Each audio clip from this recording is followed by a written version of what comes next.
Okay, so first of all, I had discussed till the molality, mole fraction, percentage calculation, each and everything I told you. Now I'm just going to tell you about the relation between mole fraction and the molality. Okay, first of all, I'll discuss about the relation. तो क्या है आपका relation between, ये जो concentration term है ये आपस में रिलेटेड है, मैंने आपको बताया था, और कैसे रिलेटेड है मैं पहले तो वो बताऊंगा. रिलेशन बिटवीन मोल फ्रैक्शन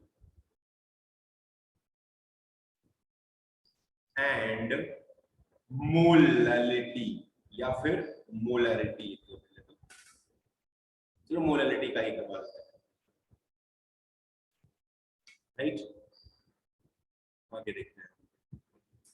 तो हमारे पास जो मोल फ्रैक्शन है, अभी जो भी हमारे पास मोलैलिटी अवेलेबल थी, मोलैलिटी का मतलब था कि molality m is equal to, molality को स्मॉल एम से डिनोट करते हैं, is equal to wait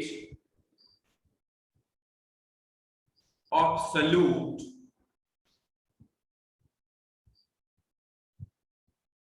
divided by molecular weight of solute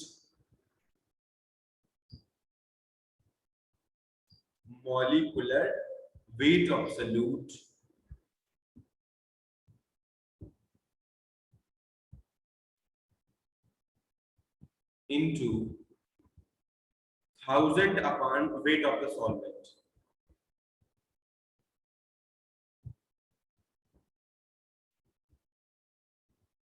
Right?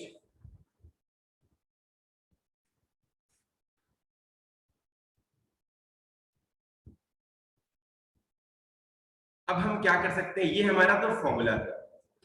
अगर मैं चाहूं तो मोल फ्रैक्शन में कन्वर्ट करने के लिए केवल मैं मोलिकुलर वेट की जरूरत है. बस हमें molecular weight of the solvent अगर मिल जाए तो मैं थोड़ा बहुत ट्राई कर सकता हूं कि इसको मैं मोल फ्रैक्शन में कन्वर्ट करने की कोशिश करूं, और एक बार मैं कोशिश करूंगा उसकी.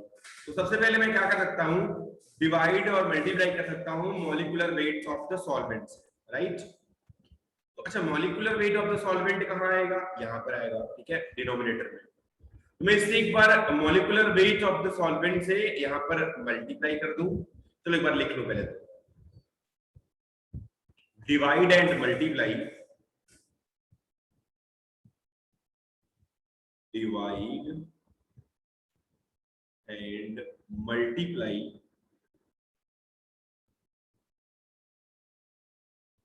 molecular weight of solvent. ठीक है. तो अगर मैं मॉलिक्यूलर वेट से डिवाइड करूं, मान लो इसके वेट को मैंने मान लिया है ये है WA, इसके वेट को मैंने WB, और इसको हमने, सॉरी ये यमे हो जाएगा क्योंकि ये तो हमारा मॉलिक्यूलर वेट है ना. तो चलो ये मान लो हमने इसको यमे मान लिया है, इसको मान लो हमने WB मान लिया है, राइट. अब अगर मैं मॉलिक्यूलर वेट से डिवाइड करूं, अच्छा अप्रोच क्या है, हमें दोनों के मोल निकालने, यही अप्रोच है, क्योंकि मोल फ्रैक्शन में हमें मोल्स निकालने पड़ेंगे ही पड़ेंगे. हमारी अप्रोच है इसके मोल को फाइंड करना, इसीलिए हम यहाँ पर मॉलिक्यूलर वेट से भी डिवाइड कर सकते हैं और मॉलिक्यूलर वेट से मल्टीप्लाई कर सकते हैं. तभी केवल ये हो सकता है कि हम इसके मोल को फाइंड कर पाए. तो एक बार हम ट्राई करने की कोशिश करते हैं. तो divide and multiply the molecular weight of the solvent, और इस मॉलिक्यूलर वेट ऑफ सॉल्वेंट मान लो MB है, राइट. तो हमारे पास अवेलेबिलिटी है molality is equal to weight of the solute WA upon molecular weight of the solute MA into 1000 upon weight of the solvent कितना है WB, molecular weight of solvent MB, और 1 MB से multiply यहां भी करना पड़ेगा क्योंकि हमें अभी जरूरत है 1 MB डालना, क्योंकि जब तक मल्टीप्लाई नहीं करोगे ये रिएक्शन बैलेंस है, क्योंकि MB से MB कट जाएगा, ये सेम ही चीज दिखेगी. अच्छा, अभी हमारे पास 2 MB अवेलेबल है और हम चाहें तो इस चीज को कैलकुलेशन में ला सकते हैं. अच्छा, एक चीज मैं आपको बता दूं कि ये वाला जो WA बाई MA और MB है, राइट। WI यमे और यहाँ पर यम भी है, इसको मैं चाहूं तो मोलरिटी भी लिखने की कोशिश कर सकता हूं और मैं फिर यने और यनबी से डिवाइड कर सकता हूं। एक बार ट्राई करता हूं कि इसको मैं एज इट इज लिखूं। पहले तो चलो मैं पहले मोल्स में कन्वर्ट करता हूं। ये हो जाएगा मोल ऑफ ए यने, ये मोल ऑफ बी यन।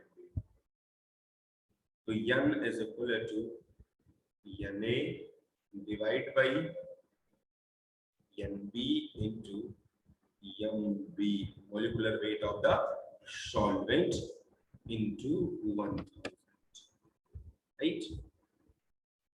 अभी हमारे पास मोलरिटी का फॉर्मूला मिल चुका है और हमारे पास ये चीज एक्स्ट्रा है जो कि हमें मोल फ्रैक्शन से अलग करती है, और मोल फ्रैक्शन के लिए हमें यने अपान यने प्लस एनबी के फॉर्म में लाने की जरूरत है। मतलब यने अपान यने प्लस एनबी या एनबी अपान यने प्लस एनबी में लाने की जरूरत है।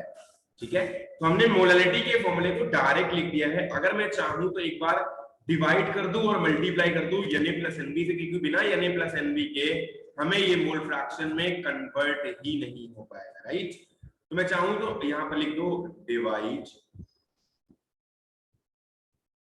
And multiply by N A plus NB, right.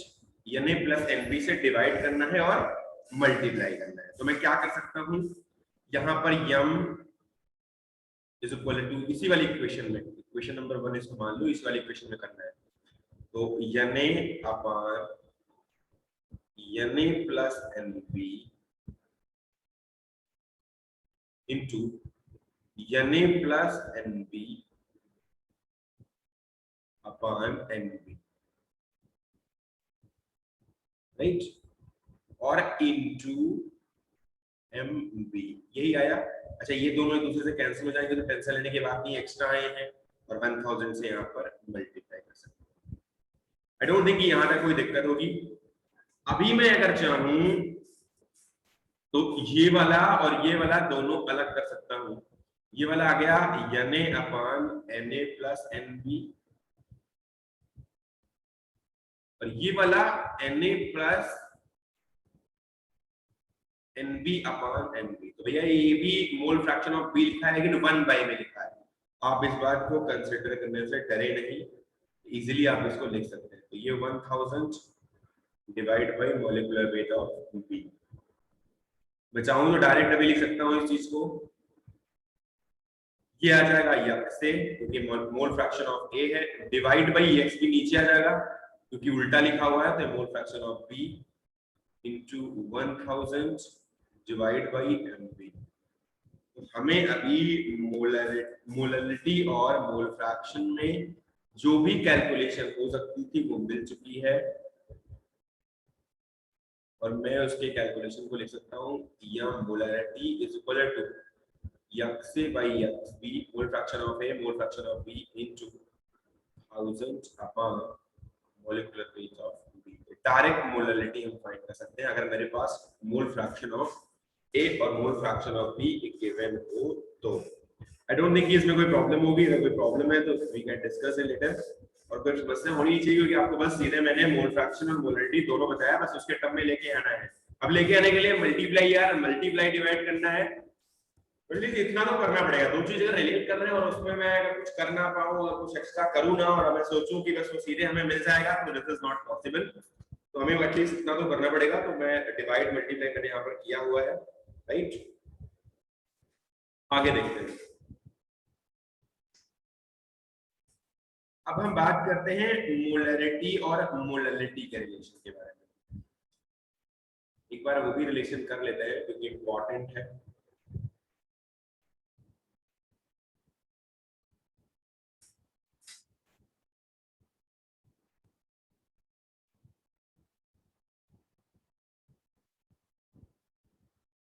Relation between molarity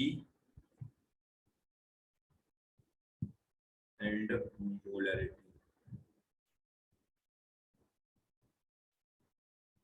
right. तो मोलरिटी और मोलरिटी का जो रिलेशन है वो हमें फाइंड करना है, क्या होता है, कैसे होता है, ठीक है।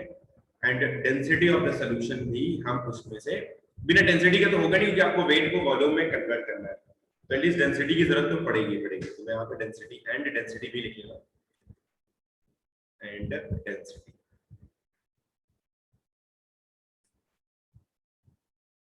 ठीक है, ऑफ सॉल्यूशन। किसमें होगा, ग्राम पर, डेंसिटी ऑफ द सॉल्यूशन किसमें होगा, ग्राम पर लीटर, राइट, या ग्राम पर एमएल में कर सकते हैं उसको। चलिए आगे बात करते हैं। तो मोलरिटी हमारे पास क्या है, मान लो हम एक बार कैलकुलेशंस बैठा लेते हैं, फिर उसके बाद ट्राई करते हैं करने का। ये इंपॉर्टेंट है, इसके बहुत सारे अच्छे अच्छे क्वेश्चन होते हैं, मैं क्वेश्चन बहुत सारे करवाऊंगा, टेंशन की बात नहीं है, लेकिन आपको एटलीस्ट पढ़ना है इसको। I think this is the one of the last lecture. कुछ चीजें कुछ और बताऊंगा मैं धीरे धीरे करके, और मतलब आपको मैं थोड़ा बहुत बचा है ऐसे मैक्स टू मैक्स, बस एक आध चीजें और बची हैं, मैंने मैक्सिमम करवा दिया आपको क्वेश्चंस करने के बस, ठीक है। कुछ इंपॉर्टेंट डेफिनेशंस बची हैं और उसके अकॉर्डिंग मैं आपको करवाता चलूंगा। तो सबसे पहले लिखते हैं मोलरिटी। बेटा मोलरिटी क्या है, molarity is equal to,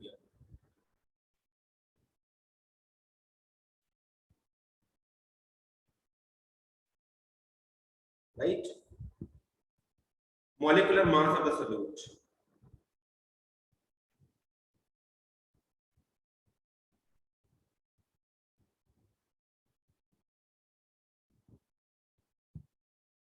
molecular mass of solute कितना है, m डैश है, राइट। मान लो हमने molecular mass of solute m dash माना,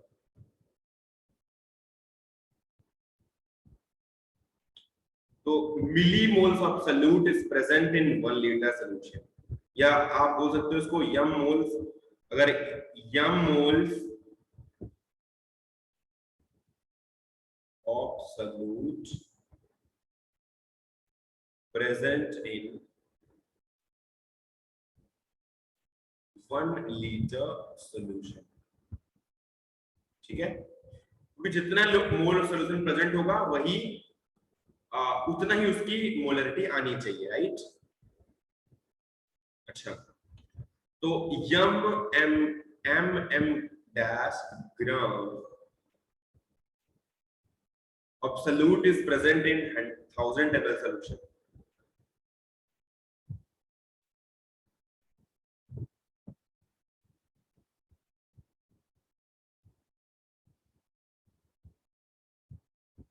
present in 1000 ml solution,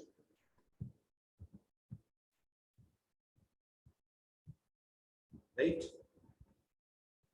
m dash gram solute is present in 1000 d gram of solution,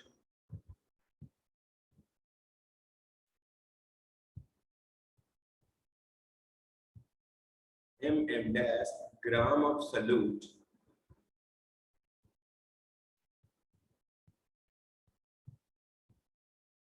is present in 1000 d gram of solution,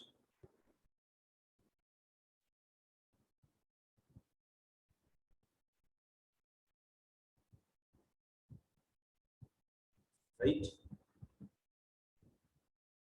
m dash gram of solute present in 1000 ml solution और m dash gram of solute, हमने मोल को ग्राम में convert कर दिया है, right.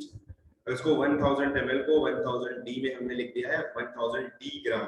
1000 d ग्राम का मतलब होता है कि डेंसिटी को हमने ग्राम, डेंसिटी और ग्राम के फॉर्म में हमने लिख दिया है इसको, ml को, ठीक है। तो 1000 d ग्राम सॉल्यूशन, और आपको पता ही है कि डेंसिटी यहाँ पर हमने ग्राम पर लीटर ml में लिखी है, तो इसी में ml को मैंने क्या किया, ml को डायरेक्टली मैंने ग्राम और d ग्राम में लिख दिया है, राइट। अच्छा, तो मैं अगर चाहूं तो dash gram solute is present, यहां पर मैंने लिख लिया है इसको। अब अगर मैं इसको कैलकुलेट करने की कोशिश करूं थोड़ा सा, So mass of solvent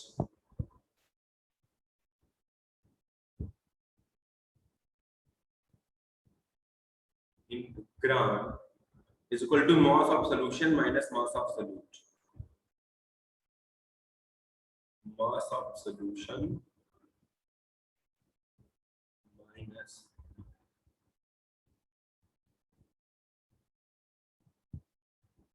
mass of solute.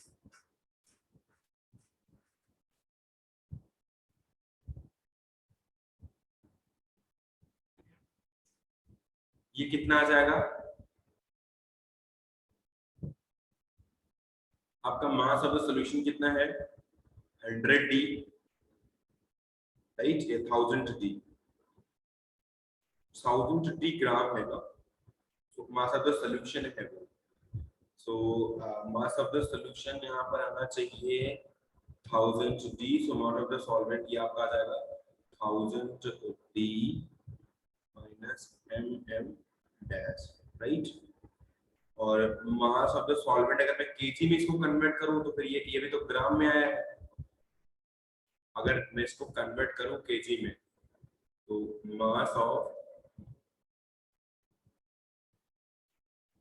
Solvent in KG equal to 1000 D minus mm dash divide by 1000 D होना चाहिए, क्योंकि 1000 से डिवाइड कर दिया मैंने, ठीक है? तो अगर मैं इसको सही सही लिखूं 1000 डिवाइड बाय E, तो इसको मैं लिख सकता हूं यम, इसको डायरेक्ट भी लिख सकता हूं कि मोलैरिटी को भी मैं डायरेक्ट लिख सकता हूं। तो मोलैरिटी को डायरेक्ट लिखने के लिए क्या कर सकते हैं?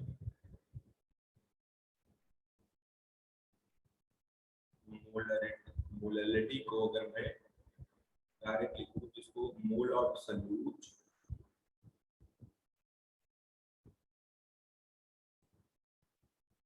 इन सॉल्यूशन, या जैसे भी हो सकता है, इन सॉल्यूशन लिख लो,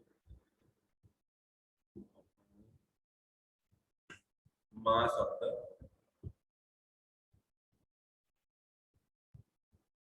सॉल्वेंट, राइट? तो इसको मैं लिख सकता हूं, और यम को मैं लिख सकता हूं mass divide by 1000 D minus m dash, right? इसी को मैं लिख सकता हूं m is equal to 1000 D minus m divided by 1000 is equal to, यहाँ पे अगर मैं क्रॉस मल्टीप्लाई करूँ पहले वर्सेस को डिवाइड करूँ तो ये आ जाएगा m divide by m, right? क्योंकि यहाँ पर हम इसको m डिवाइड बाय m किससे लिखते हैं? यहाँ पर d ये हो जाएगा, आप इसको एक बार ध्यान से देखो, d minus m dash upon d minus m dash upon 1000, इसको हम m डिवाइड बाय m कर रहे हैं, ठीक है? तो ये होता ही है एक्चुअली, और अगर आप अभी इसको इक्वेट करने की कोशिश करोगे, ये पूरा ओवरऑल होता है, और आप अगर इसको इक्वेट करने की कोशिश करोगे तो आई थिंक ये आना चाहिए d is equal to m by m plus m dash upon 1000, और ये m dash जो होगा ये कैपिटल में होना चाहिए, ठीक है? तो m by m तो दोनों में होना चाहिए, बट शायद नहीं है, तो आप d is equal to m by m plus m dash upon 1000, आप चाहो तो m कॉमन ले सकते हो, तो d is equal to m common लोगे, ये आ जाएगा 1 by m plus m dash upon 1000, ये होना चाहिए आपका फॉर्मूला, राइट? आप एक बार देख सकते हो, नहीं है तो मुझे बता सकते हो, एज इट इज अकॉर्डिंगली मैं कर सकता हूँ उसको।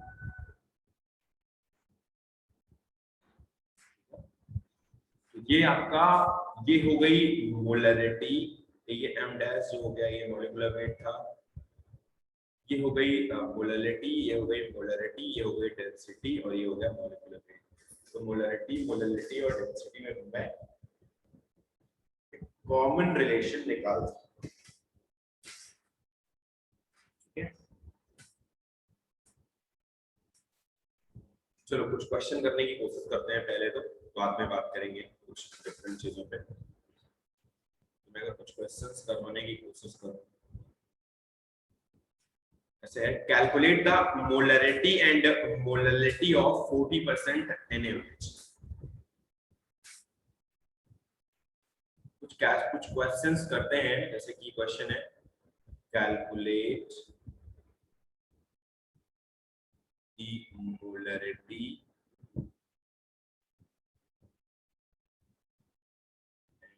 Molarity of 40% NaOH weight by weight, density of solution is 1.2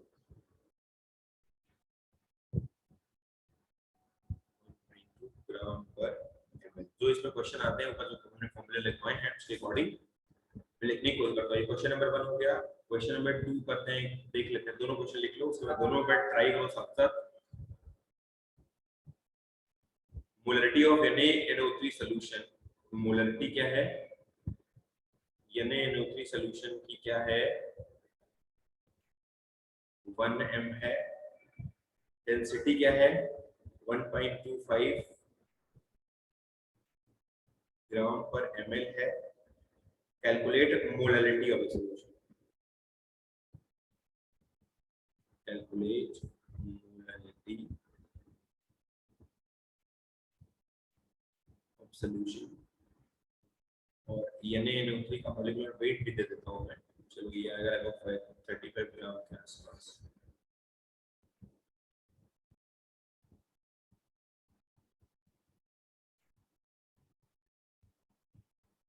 ना 40% NaOH का मतलब होता है, पहला क्वेश्चन अगर मैं करने की कोशिश करूं, 40% NaOH का मतलब हुआ कि 40 gram of pure NaOH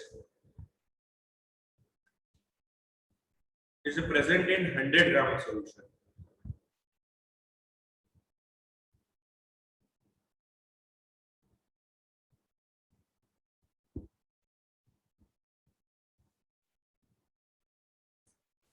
right,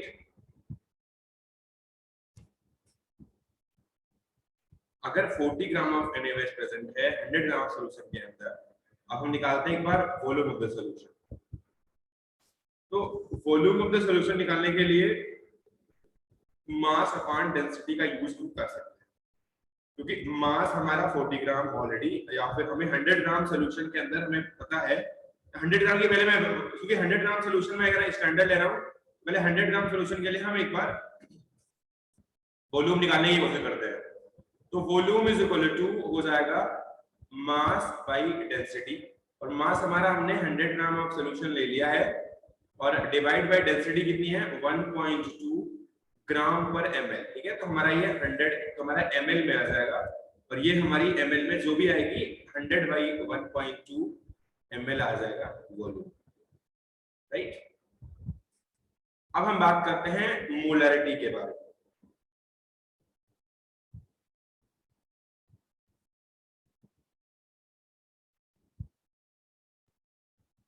हो जाएगा weight divide by wait,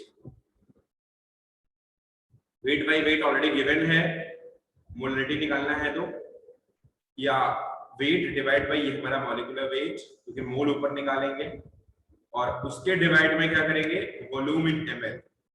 volume in ml कितना आ जाएगा, क्योंकि 100 डिवाइड बाई 1.2 है, देखो 10 बाई 12 भी लिख सकते हैं, आराम से इसको लिख लेना वॉल्यूम। तो ये आ जाएगा इनटू 1000। राइट, तो ये अपना आ जाएगा 10 बाई 12। तो ये weight upon molecular weight, weight कितना है 40, और मॉलिक्यूलर वेट पे इसका 40 आएगा अगर आप निकालोगे तो। वॉल्यूम कितना आ जाएगा 10 into 12 राइट। ये हम आराम से अभी निकाल सकते हैं और इसकी वैल्यू हम आराम से फाइंड कर सकते हैं। इसकी वैल्यू शायद आ जाएगी 12,1200 वेट अपॉन मॉलिक्यूलर वेट, और इधर भी ml में नीचे डाल दिया आपने। तो ये क्वेश्चन बहुत इजी है, ठीक है। राइट,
बेटा इसमें वेट अपॉन मॉलिक्यूलर वेट फिर से करेंगे, बस यहाँ पर वेट ऑफ द सॉल्वेंट लिखना है।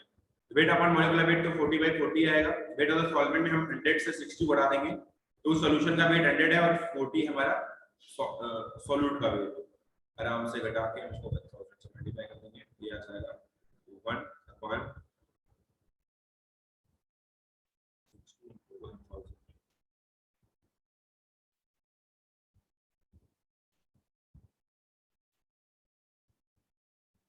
50/3।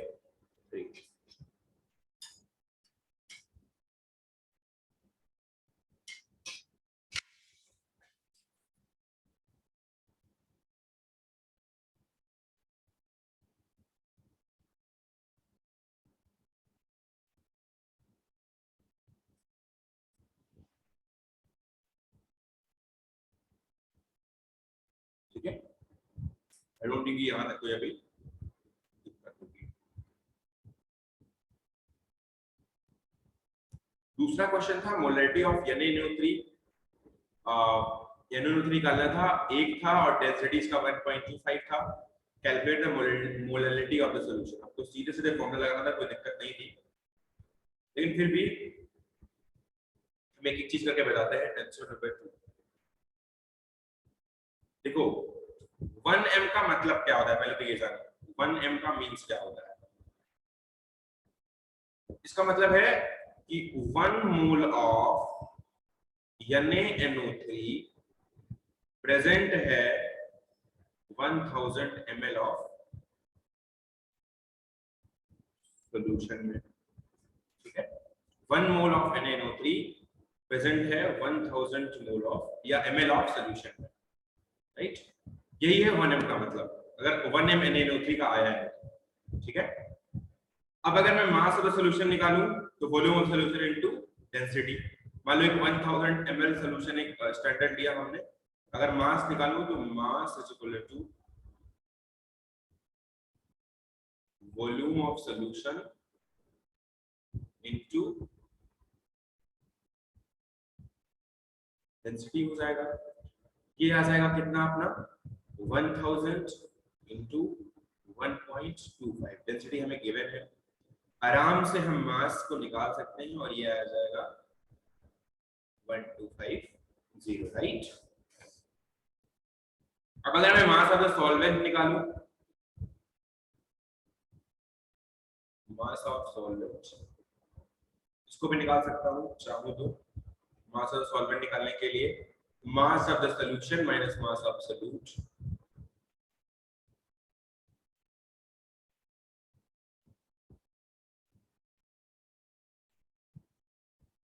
Right. Mass of solution minus mass of solute, और ये आ जाएगा 128 250 और मान लो आपको मास ऑफ द सॉल्यूट की वैल्यू गिवन है, ठीक है। Na-NO3 की वैल्यू शायद आ जाएगी आपकी, जो भी रहेगी इसकी ग्राम की वैल्यू। मान लो आपको मास ऑफ द सॉल्यूट गिवन है, बस सॉल्यूट का मास गिवन होना चाहिए, लेकिन यहाँ पर क्वेश्चन में सॉल्यूट का मास गिवन नहीं था। मान लो हमने कोई कंसीडर कर लिया, हमारा मास है, चलो मास हमारा है 85 ग्राम, ठीक है। ये आपको क्वेश्चन में गिवन होना चाहिए एटलीस्ट, और यहाँ पर शायद गिवन नहीं था। सो मास ऑफ द सॉल्वेंट निकल जाएगा 1250 माइनस 85, तो ये आपका आ जाएगा 1165, ठीक है। मोलालिटी आराम से कैलकुलेट कर सकते हैं। Molality is equal to number of moles of solute upon mass of the solvent.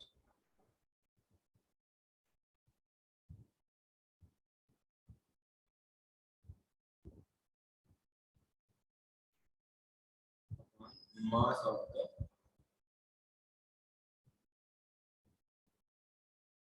solvent into, अब इसको निकाल सकते हैं mass of the solvent, तो ये होना चाहिए kg में, ठीक है।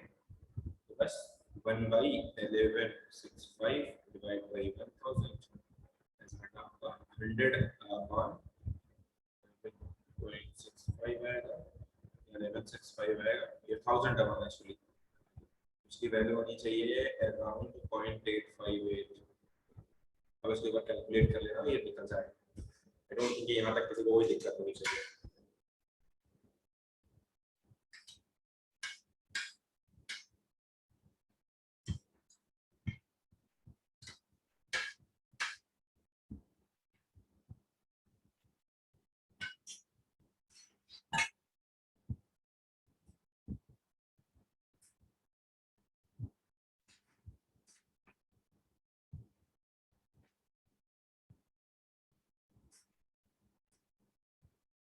कुछ क्वेश्चंस मैं दे देता हूँ।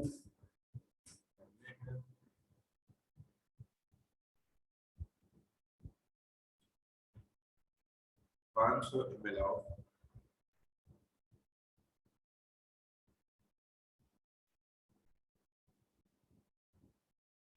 AlCl3 is mixed with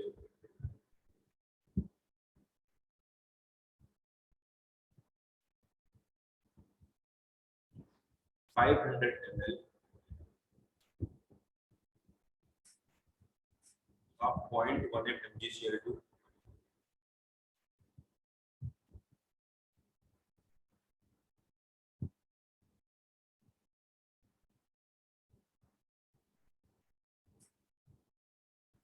solution. Calculate the molarity of Cl minus in the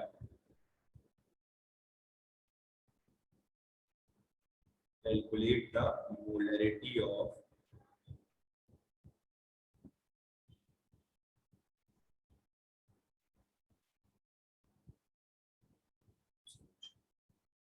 ये क्वेश्चन आपको करना है कैसे। I'll be sending you recording also.